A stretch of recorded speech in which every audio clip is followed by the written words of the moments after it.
Liga Arab ngamuk pada Israel, paksa bebaskan seluruh tahanan Palestina agar tidak makin menderita. Begini langkah Arab melawan Israel.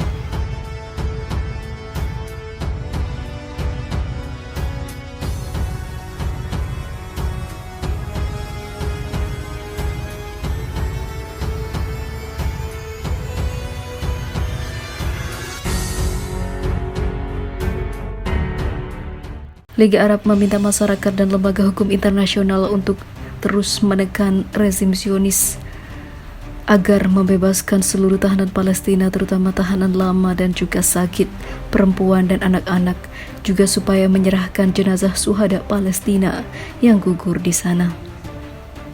Media Palestina melaporkan Menteri Luar Negeri negara-negara Liga Arab dalam pertemuannya kemarin, selain menyetujui kembalinya Suriah ke Liga Arab, juga menekankan solidaritas penuh atas bangsa Palestina dan hak permanen mereka yang tak bisa direbut. Dalam pertemuan itu, Menteri Luar Negeri Liga Arab menganggap rezim Zionis bertanggung jawab atas gugurnya tahanan Palestina Khader Adnan setelah melakukan mogok makan selama 86 hari di penjara Israel. Liga Arab juga mendesak masyarakat internasional untuk menekan Israel supaya mengakhiri pendudukan Palestina, menghentikan agresi dan juga kejahatan terhadap rakyat Palestina, mengakhiri pembangunan distrik Zionis, perusakan rumah serta perampasan tanah warga Palestina, dan penyerangan terhadap tempat-tempat suci. Pada saat yang sama, Liga Arab mengecam agresi dan juga kejahatan terbaru rezim Zionis di tepi barat dan juga Gaza, dan sekali lagi menyebut masalah Palestina sebagai masalah utama, serta menekankan dukungan atas hak rakyat Palestina dalam menentukan nasib sendiri dan memiliki negara merdeka dengan ibu kota Al-Quds, ungkapnya.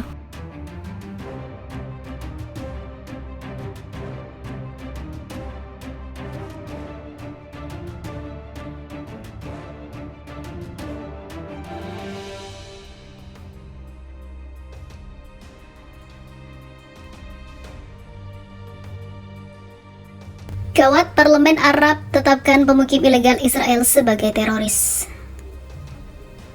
Setelah rencana serampangan Zionisme kuasai tepi barat dengan membangun pemukim ilegal untuk ribuan warga Israel membuat marah Arab.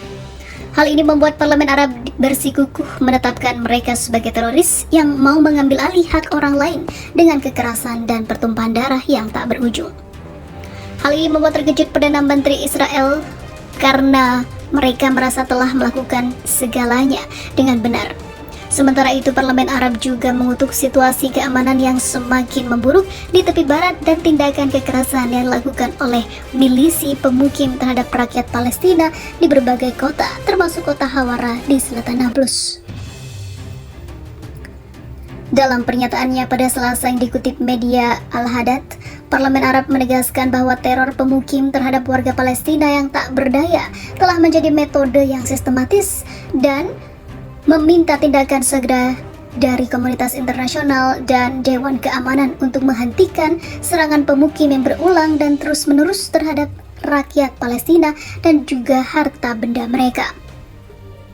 Parlemen Arab juga mengingatkan masyarakat internasional tentang serangkaian kejahatan keji yang telah terjadi terhadap rakyat Palestina, termasuk juga pembakaran keluarga Dawabsa, pembunuhan anak Muhammad Abu Qudair, pembantaian di Masjid Al-Aqsa dan Masjid Ibrahimi, serta pembunuhan lainnya. Parlemen Arab menuding adanya perlindungan dari pemerintah Israel sayap kanan yang ekstrim sehingga para pelaku kejahatan tidak pernah dihukum. Hal ini menyebabkan ketidakadilan yang besar yang telah terjadi di tanah itu. Maka dari itu, Parlemen Arab memutuskan dan juga menetapkan pemukim ilegal Israel sebagai teroris.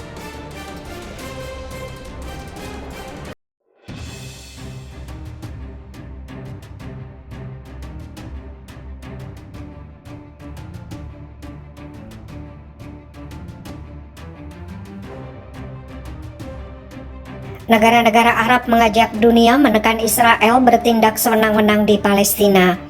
Para pemimpin beberapa organisasi Arab Amerika bertemu dengan Menteri Luar Negeri Amerika Serikat Antony Blinken untuk menyatakan keprihatinan atas meningkatnya kekerasan antara Israel dan Palestina. Mereka juga menuntut agar Amerika mendesak pemerintah Israel bertanggung jawab atas hal itu. Lebih dari 29 warga Palestina telah terbunuh dalam 4 minggu terakhir dan banyak warga Palestina yang juga terluka parah. Sebaliknya, beberapa orang Yahudi Israel juga dibunuh diduga oleh seorang tersangka pria bersenjata Palestina. Blinken berencana untuk melakukan perjalanan ke Timur Tengah, kemudian dijadwalkan bertemu dengan para pemimpin Israel dan para pemimpin Palestina. Blinken adalah anggota kedua dari pemerintah Biden yang mengunjungi wilayah tersebut dalam 2 pekan terakhir. Penasihat Keamanan Nasional Gedung Putih Jake Sullivan ada di sana 2 minggu lalu. Jim Zogby, Presiden Institut Arab Amerika, salah satu pemimpin yang menghadiri pengarahan dengan Blinken di Washington DC, mengatakan bahwa kelompok tersebut menekan sekretaris untuk memaksakan konsekuensi pada pemerintah Israel atas tindakan kekerasan yang menargetkan warga sipil Palestina. Kami senang atas kesempatan untuk menyampaikan pandangan kami kepada sekretaris, tetapi penekanannya adalah perlunya konsekuensi, kata Zogby seperti dilansir Arab News. Tidak adanya konsekuensi atas perilaku buruk Israel beroperasi dengan impunitas dan warga Palestina kehilangan harapan. Kami menawarkan saran khusus tentang hal yang mungkin mereka lakukan. Konsekuensi itu penting, Israel harus dibuat untuk membayar perilaku buruk. Zogby mengatakan bahwa AAI juga menekan Blinken tentang masalah pembangunan kedutaan besar Amerika Serikat di Yerusalem, mencatat bahwa tanah tempat kedutaan dibangun adalah milik orang Palestina, termasuk orang Amerika Palestina. Dalam sebuah pernyataan, kelompok tersebut mengatakan bahwa perjalanan yang direncanakan Blinken dikalahkan oleh serangan militer rahasia Israel baru-baru ini di Jenin yang mengakibatkan pembunuhan 10 warga Palestina, termasuk warga sipil. Kelompok tersebut menjelaskan kepada sekretaris bahwa Amerika Serikat memiliki tanggung jawab untuk bertindak menahan perilaku agresif Israel terhadap orang Palestina yang ditawan.